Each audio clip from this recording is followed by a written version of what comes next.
سلام و درود به همگی. امیدوارم که حالتون خوب باشه. یه قسمت کوتاه دیگه براتون دارم. این قسمت برمیگرده به معنای زندگی.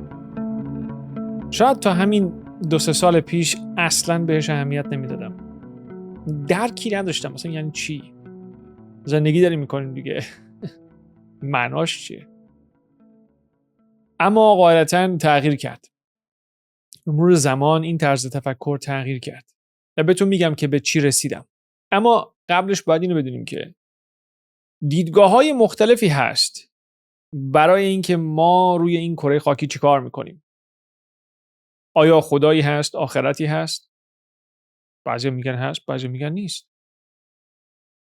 آیا ما توی یک سیمولیشن هستیم؟ بعضی اینو باور دارن. بعضی میگن ما زندگی‌های متوالی رو تجربه میکنیم. بعضی میگن نه هیچی سر و ته نداره. در نگاه اول بین اینها خیلی با کیلومترها فاصله است. اما به نظر من همگی یک وجه مشترک دارن و ما میتونیم روی اون وجه مشترک دست بذاریم و اون رو تبدیل به معنای زندگی بکنیم. پس چی شد؟ باور شما هر چی باشه، خداپرست باشید یا نباشید، به مسائلی مثل سیمولیشن یا مشابهش اعتقاد داشته باشید. اینو خیلی بحث کردم جدیداً با یه نفر، همش سعی میکنه منو متقاعد کنه که ما توی یک سیمولیشن هستیم. ممکنه که به زندگی متوالی اعتقاد داشته باشین. هی میمیریم دوباره برمیگردیم روی این کره خاکی، دوباره زندگی میکنیم، هی میمیریم دوباره برمیگردیم. همه اینها یک وجه مشترک دارن که من اون رو معنای زندگی قرار دادم. و این معنای زندگی در اصل 2 چیزه که دست به دست هم دارن. انگار که یکی بدون اون یکی معنا نداره. اولیش یادگیری هست. یه جمله معروفی هست میگه که Life will teach you the same lesson till you learn it. یعنی زندگی یک درس تکراری رو هی به تو یادآوری میکنه، میذاره جلو پات، تکرارش میکنه تو زندگیت تا یادش بگیری. این مسئله فوق‌العاده مهمه. چه توی زندگی، همین زندگی که هستیم، اگر زندگی خودتون رو شخصی مرور بکنید، میبینید که بارها یک اتفاقی براتون افتاده. با آدم‌های متفاوت، در شرایط متفاوت، اما داستان یه چیز بود. و بعدم احتمالاً سر خودتون رو میکوبید به دیوار، میگید که چرا این اتفاق همش داره برای من تکرار میشه؟ چرا من شانس ندارم و همش گیر همچین آدمایی میافتن و همچین اتفاقی هی برام میافته؟ دقیقاً به همین جمله برمیگرده. زندگی میخواد به تو یه چیزی یاد بده که بتونی بری مرحله بعد. مثل یه بازی در نظرش بگیرید واقعاً. اگر غول یک مرحله رو شکست ندی، نمیتونی بری مرحله بعد. و مدام توی اون مرحله گیر میکنی. اگر بازی خوبی باشه، کمی فرق میکنه دیگه. یه تغییراتی میکنه. وقتی از اول مرحله شروع میکنی. کاملا تکراری نیست. زندگی هم همینه. انگار که اون درس رو یاد نگرفتی، باید برگردی از اول. و تکرار میشه برات. در اصل همون آشه، ولی با یک کاسه متفاوت. اگر تا اینجا براتون مفید بود، یه لطفی به من بکنید و این دکمه سابسکرایب رو که یه جاهای این پایین هست بزنید. کلی قسمت توی کانال هست که میتونید استفاده بکنید و کلی قسمت هم تو تنوره که در آینده میرسه دستتون. و اما یادگیری رو من یه مرحله عمیق‌ترش میکنم. به نظر من 3 سطح یادگیری داریم. سطح اول، شما میخونید، گوش میدید، میبینید، کلاس میرید و دارید همش اطلاعات جمع میکنید. همین. هنوز نمیدونید در عمل باید چی کار کرد. در عمل باید چی کار کرد میشه سطح دوم. میرید انجام میدید. تمام اون یادگیری ها رو میاید در کار به کار میبرید. اونجا هم دوباره یاد میگیرید. اینجوری بهش نگاه کنید که مثلا توی دانشگاه شما همش اطلاعات میگیرید ولی کار انجام نمیدین. به خاطر همین خیلی چیزا رو یاد نمیگیرید، بلد نیستید. ولی میرید توی محیط کار و تازه اونجا این یادگیریه با یک سطح دیگه‌ای، با یک عمق دیگه‌ای شروع میشه. یادگیریه ادامه داره، عمیق‌تر میشه با انجام دادن کار. و اما سطح سوم خیلی مهمه. وقتی که اون کار رو انجام دادید، بعد از این مدت تکراری میشه براتون. احساس میکنید که دیگه چیزی نیست من یاد بگیرم، همه رو بلدم. اینجاست که باید برید مرحله بعدی. و مرحله سوم یعنی این که تمام چیزهایی که یاد گرفتید رو به دیگران یاد بدید. برید تبدیل بشید به یک معلم، به یک استاد. در استادی هم شما باز یاد میگیرید. قدیم اینو خیلی میشنیدم از استادای مختلف، از معلم‌ها که گفتن من از شما یاد میگیرم. خیلی هاشون این حرفو میزدن و من اون زمان درک نمیکردم.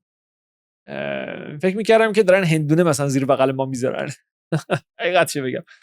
ولی الان چرا این مسئله رو خیلی خوب درک میکنم. نه که من استاد باشم، ولی خب یه چیزایی بلدم و اون یه چیزا رو دارم انتقال میدم به دیگران. اون وقت دارم یه عمق دیگه‌ای از یادگیری رو حس میکنم، میبینم، تجربه میکنم. و به نظرم زمانی که این سه تا تکمیل بشه، این سه سطح تکمیل بشه، یادگیری واقعی شکل گرفته. شما میتونید بگید که من یه چیزی رو در زندگی یاد گرفتم. این از یادگیری. اما لازمه یادگیری معنای دوم و اصلی زندگیه. کنار اومدن با ترس. رها شدن از ترس. فکر میکنم اینجا هستیم که با ترس هامون روبرو بشیم. هر چی که هست. برای آدمای مختلف قطعا متفاوته. اما هر کسی یه ترسی داره. در رابطه با ترس یه جمله خیلی قشنگی هست. خانمی گفتن، اسمشون خاطرم نیست، ولی این جمله گوشه ذهنمه که The only real prison is fear and the only real freedom is freedom of fear. یعنی تنها زندان واقعی ترسه و تنها آزادی واقعی آزادی از ترسه. امیدوارم خراب نکرده باشم جمله‌شو. این مسئله ترس همه جا جلوی ما رو میگیره. توی هر مسئله‌ای که فکرشو بکنی. میخوای برای اون کار مورد علاقت اقدام بکنی، یه ترسی نمیذاره. میخوای تولید محتوا بکنی، یه ترسی نمیذاره. میخوای بری دنبال اون کسی که دوستش داری، یه ترسی نمیذاره. میخوای دست به هر چی بزنی، یه ترسی نمیذاره. و فقط زمانی میتونی اون آزادی واقعی رو تجربه بکنی که این ترس ها رو کنار گذاشته باشی.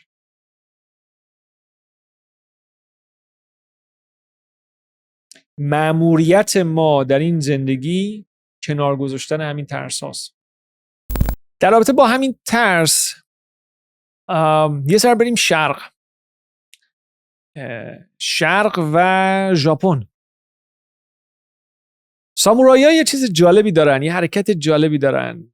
قطعاً یه اسم خوبی داره که من نمیدونم. اما برای مقابله با ترسشون، ترس از مرگ که میشه گفت بزرگترین ترس ممکنه، این کار میکنن. تمرینش میکنن.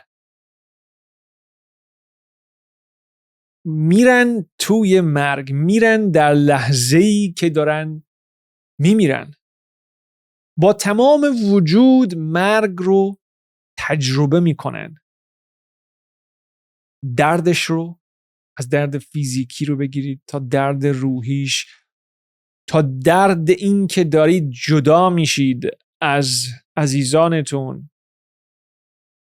تا ترس این که معلوم نیست به کجا دارید میرید، تا ترس این که زندگیم کافی بود، کارهایی که باید میکردم و کردم.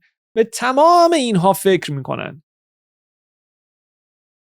و اون عذاب نهاییش رو میکشن و بعدش آزاد میشن. میبینن که اون ترسه کاری باشو نکرده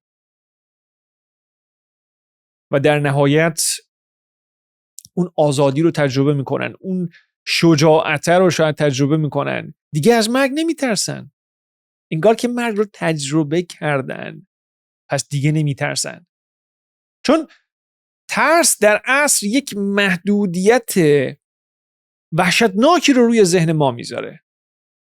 یه چیز سنگینیه که روی توانایی‌های شما میاد و نمیذاره به اوج خودش برسه.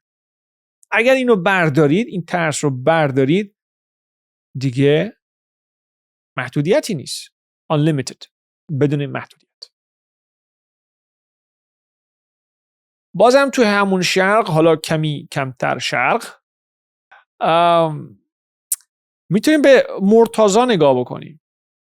مرتضای هندی روی زغال راه میرن. چرا؟ مرض دارن؟ بیکارن؟ چرا همچی کاری میکنن؟ یا حالا کارهای مشابهش که خیلی زیاده. ریشه اصلیش برمیگرده باز به همین ترس. چون ترس از این که ممکنه پام بسوزه آدم رو محدود میکنه. اما میدونی که اگر فقط راه بری روش رد بشی پات نمیسوزه، کاملا هم امنه، مشکلی برات پیش نمیاد. و لحظه‌ای که این کارو میکنی میبینی که آها، یه سری از این محدودیت ها و ترس هایی که تو ذهن من وجود داره واقعی نیست. پس میذاریدشون کنار. پس درهای زیادی بروتون باز میشه. خلاصه کنم، معنای زندگی رو من در یادگیری میبینم. اول از همه درس هایی که زندگی به ما میده باید از توش یه چیزی یاد بگیریم که بتونیم رشد کنیم، که بتونیم بریم مرحله بعد، که بتونیم بریم یه کار مفیدتری بکنیم. یادگیری 3 مرحله داره به صورت کلی اگر بخوام بگم. 1، داده جمع میکنید. 2، انجام میدید اون کار رو. و 3، به کسی یاد میدین. اونجاست که یادگیری واقعی برای شما به وجود میاد.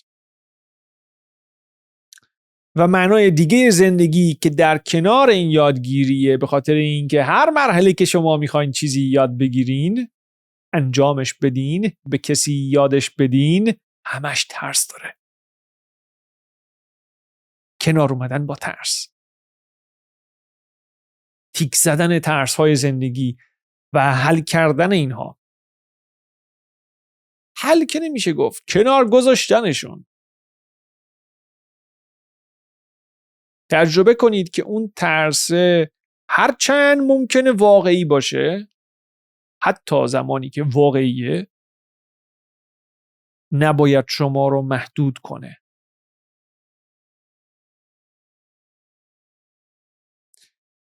و همین که فکر کنید نباید شما رو محدود کنه، شما رو قوی تر میکنه، اعتماد به نفس شما رو بیشتر میکنه و میتونید یه کاری انجام بدید تو زندگی.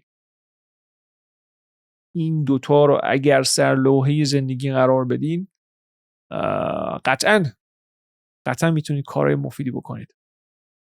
و اما اگر مثل من سالهای سال از این دوتا مسئله فرار کنید،